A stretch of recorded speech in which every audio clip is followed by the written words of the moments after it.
আসসালামু আলাইকুম সবাইকে। আশা করি সবাই ভালো আছেন। আলহামদুলিল্লাহ আমরা অনেক ভালো আছি। এই তো নতুন একটা ভিডিও নিয়ে চলে এলাম। আর আজকের ভিডিওটা অনেক ইউনিক, অবশ্যই লাস্ট পর্যন্ত দেখবেন। আর প্রথমেই জানাই মুন্নিস টাইনি ওয়ার্ল্ডে আপনাদের সবাইকে স্বাগতম। এখানে আম কাটা হয়েছে, কয়েকদিন আগে আম আনা হয়েছে। আর আমটা অবশ্য বাংলাদেশি না, এটা ছিল একটা পাকিস্তানি আম, কিন্তু একটু মজা না, আমার কাছে একটু ভালো লাগে না এই আমটা। আমার যে কেশর ম্যাঙ্গো এটা হাতে অনেক বেশি ভালো লাগে, আর বাংলাদেশি ম্যাঙ্গো তো অনেক বেশি মজা। কিছু করার নাই, এনেছিলাম আমরা আশা করে যে আমটা অনেক মজা হবে, কিন্তু না, আমটা এনে হতাশ হলাম।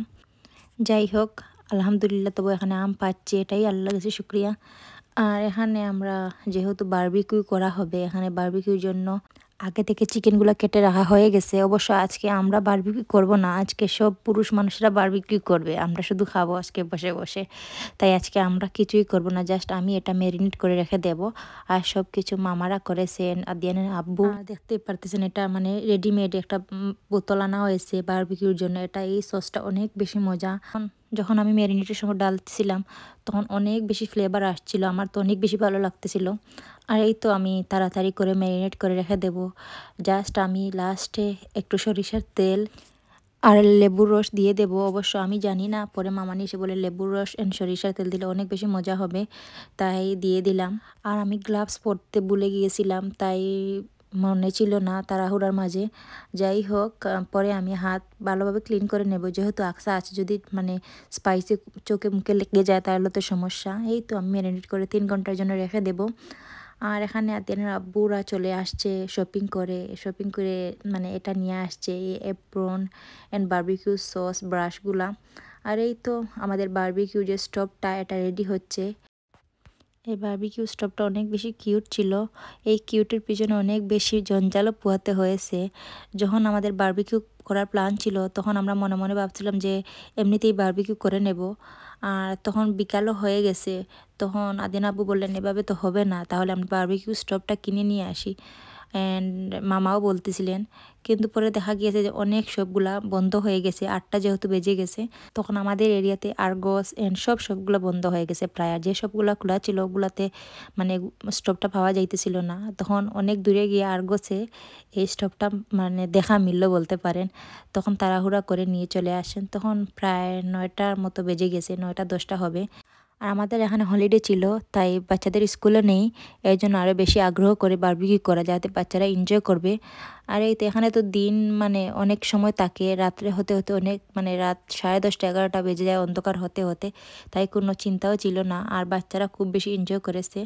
আর সব সময় দেখা যায় যে তারিখ করে বা দিন দেখে হয় না, এদেশে মানুষ সব সময় কাজে মানে ব্যস্ত বা ফ্যামিলি নিয়ে ব্যস্ত, আর সব সময় একসাথে মিলাও হয় না।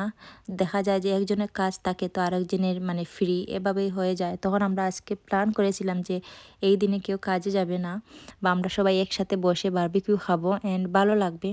যেহেতু দেশের মাটিতে আমাদের আত্মীয় স্বজন কেউ নাই, দেখা যায় যে সবাই একসাথে মিললে দেশের একটা ফিল হয়, মনটা অনেক বেশি ভালো হয়ে যায়। আর আত্মীয় স্বজন আসলে আল্লাহর রহমত বলতে পারেন। যদি আমি মন মতো মেহমানদের আপ্যায়ন করতে পারি, তাহলে আমার মন থেকে অনেক বেশি ভালো লাগে। দেখা যায় যে কোনো সময় মানে আপ্যায়নের ত্রুটি হয়ে গেলে, যদি মন মতো কিছু না হয়, মনটা অনেক বেশি খারাপ হয়ে যায়। এখানে শপিং করে আনা হয়েছে, এখানে রেডিমেড যে নানগুলো আছে এগুলো আনা হয়েছে, যেহেতু এখন নান বানানো সম্ভব না করে, তাই এগুলাই একমাত্র উপায় আর কি বলতে পারেন।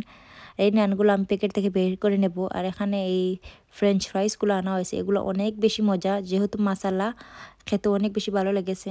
আর এই তো আমি আস্তে আস্তে সবগুলো রেডি করে ফেলবো, এইদিকে বাচ্চাদের ঘুমাবার জন্য, মানে বাচ্চারা কান্নাকাটি করতেছে। আর এই ফ্রেঞ্চ ফ্রাইসগুলো আমরা টেবিলে সার্ভ করার আগে আমরা সব খেয়ে নিয়েছি মহিলারা, যেহেতু পুরুষরা সবাই গার্ডেনে বারবিকিউ করতেছিল, আমাদেরও মানে খিদা লেগে গিয়েছিল। পেটের তো আর কোনো দায় নাই, পেট তো আর বাধা মানে না।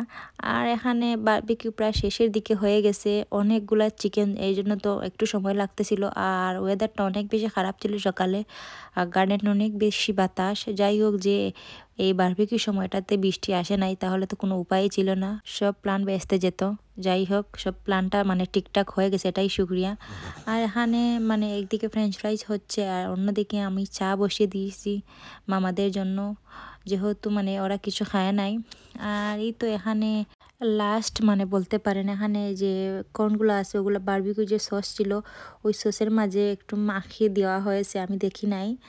আর এই তো যে ঘি দিয়ে বা বাটার দিয়ে করলে অনেক বেশি ভালো লাগতো, যেহেতু আমার ঘরে বাটার বা ঘি ছিল না।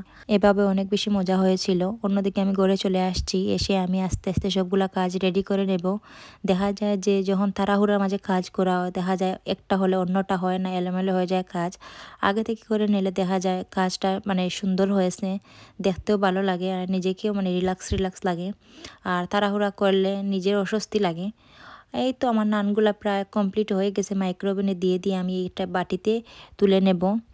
আর তাড়াতাড়ি ঠান্ডা হয়ে যায়, নান ঠান্ডা হলে আবার মজাও লাগবে না। তো আমার টুকটাক কাজগুলো রেডি হয়ে গেছে। এখানে আমি কুক নিয়েছি, এই 3 রকমের সস নিয়েছি, আর এই তো নানও রেডি। এখানে আমি সালাদও আগে থেকে কেটে নিয়েছিলাম। যেহেতু খাবার দাবার রেডি, আমরা অপেক্ষা করে কি লাভ আছে, আমরা সবাই খেতে বসে যাব।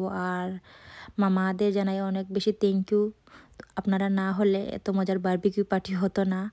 আর বিশেষ করে আহাদ মামাকে, উনি অনেক বেশি কষ্ট করেছেন। এটা ছিল সকালের ভিডিও, রাতে আর ভিডিও করতে পারি নাই। এখানে আমি সকালে নাস্তার জন্য প্রথমে প্যানে ঘি ঢেলে দেব, ব্রেড আর ডিম দিয়ে একটা নাস্তা রেডি করব। যেহেতু এটা অনেক পুরনো নাস্তা, আমাদের আম্মারা খালারা সবাই বানাতেন, আমার অনেক বেশি ভালো লাগে। আদিয়ান অনেক বেশি খেতে পছন্দ করে, আমি একটু চিনি দেই যাতে আদিয়ান একটু মানে মিষ্টি মিষ্টি পায়, ভালো লাগে। দেখা যায় আদিয়ান অনেক চুজি নাস্তা টাস্তার বিষয় নিয়ে, ও খেতে চায় না। আর অন্যদিকে আমি চা বসিয়ে নিয়েছি, চা না হলে তো হবেই না। আমার দেখা যায় যে 1 কাপ সকালে যদি চা না খাই, দেখা যায় সারাটা দিন আমার মাথা বারবার লাগে। অন্যদিকে আমি পাস্তা বানিয়েছিলাম, এই পাস্তাটাও রেডি করে নেব।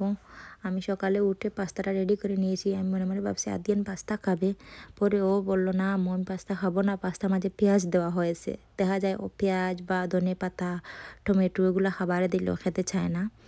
আর এই তো আমরা আস্তে আস্তে খাবারও খেয়ে নেব। আমি সবসময় চেষ্টা করি যে সকালে নাস্তাটা একটু হেভি করার জন্য, এতে শরীরের জন্য ভালো। যদি দেখা যায় যে হুট করে চা খাওয়া হয় তাহলে পেটের জন্য খারাপ। আর আদিয়ানকে আমি চেষ্টা করি সকালে হেভি নাস্তা করানোর জন্য। আদিয়ান খাবার দাবারের বিষয়ে খুব বেশি ফাঁসিও, মানে খেতেই চায় না, ওকে জোর করে খাওয়ানো হয়। আর ওকে যদি বলা হয় আদিয়ান আপনি আজকে খাবেন না, ও তো খুবই খুশি হবে।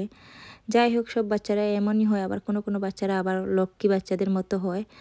আর এই তো আমি চাও রেডি হয়ে গেছে। এখানে আমি চায়ের জন্য ক্রসানগুলো নিছি, এই ক্রসানগুলো আমার অনেক বেশি ভালো লাগে। আর আমার ঘরে সবসময় দেখা যায় ক্রসানটাই থাকে, আমি প্রায় সময় দেখা যায় বিস্কিট খেতে ভালো লাগে না। আর এই তো আমি নাস্তার পর লেগে গেলাম রান্না বান্নায়। আর যেহেতু আগের দিন অনুষ্ঠান ছিল, তাই ঘর দরজা সব কিছু ক্লিন করতে হবে। আর একদিকে আমি ক্লিন করতেছিলাম, অন্যদিকে আমি গরুর মাংসটা বসিয়ে দিয়েছি। আজকে আর কিছু ভাত রান্না করব না, জাস্ট গরুর মাংস দিয়ে আর নান দিয়ে খেয়ে নেব। শর্টকাট রান্না বান্না এন্ড খাওয়া দাওয়া, যেহেতু অনেক কাজ করতে হবে আজকে, এই জন্য রান্না বান্নার ঝামেলাটা যাই নাই।